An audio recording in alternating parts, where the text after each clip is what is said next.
ছোট থেকেই রান্নাটা আমার প্যাশন ছিল। রান্নার রেসিপি দেখে দেখেই এক্সপেরিমেন্ট করতাম সেই ছোট বয়স থেকে। আর সেই ছোট থেকেই রান্নাটা বেশ ভালোই হতো।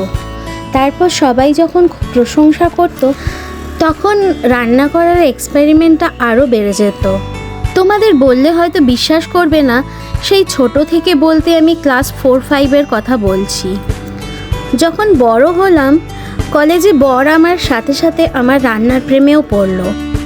ওই যে বলে না, a way to a man's heart is through his stomach, আমার ক্ষেত্রেও সেম হয়েছিল। তারপর মেয়ে হলো। ছোট থেকেই ওকে আমি বাইরের কিছুই খেতে দিতাম না, কিন্তু বাড়িতে হোটেলের মতোই পিৎজা, মোমো, বার্গার এসব বানিয়ে দিতাম। এরপর যখন ও বড় হলো দেখলাম ও হোটেলের থেকে আমার হাতের রান্নাই বেশি পছন্দ করছে খেতে। ওর বায়না অনুযায়ী এই চিজি মোমোটাও ট্রাই করলাম একদিন।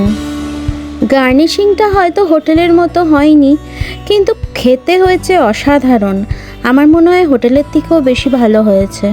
তোমরা সবাই বাড়িতে ট্রাই করে দেখতে পারো এটা। আমার মনে হয় বাড়িতে আরও বেশি হেলদি আর হাইজেনিক হবে।